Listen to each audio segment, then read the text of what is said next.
Это видео выходит при поддержке титульного партнера чемпионата, кубка, суперкубка и сборной Казахстана компании Олимбет. Спасибо, Олимбет, что поддерживаете футзал Казахстан и футзал в Казахстане. Техникалық ақауларға байланысты істен шыққан екен. Жылдам арада ретке келтірілген соң ойын жалғасты. Ал қазір Еламан Райымберлі Хромтау командасын есепте алға шығарды. Бұл кездесудегі алғашқы гол номері 14-ші Еламан Райымберлі гол соқты. Бұл Еламанның осы чемпионат барысындағы алғашқы голы.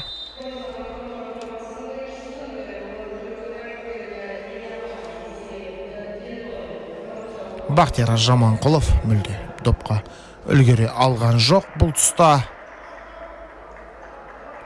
Қанша ұмтылды.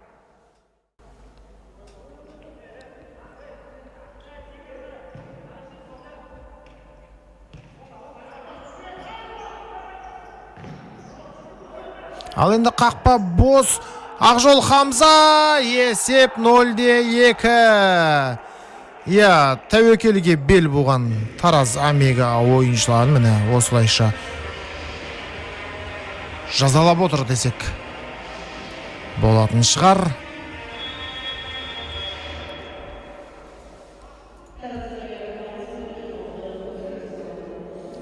Бос қалған қақпаны Хромтау қақпашысы дәл көздей алды және есеп 0-2.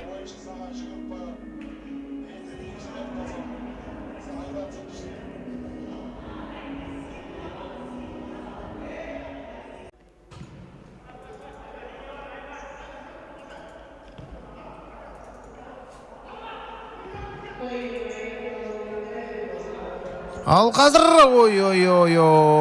үшінші гол кірді.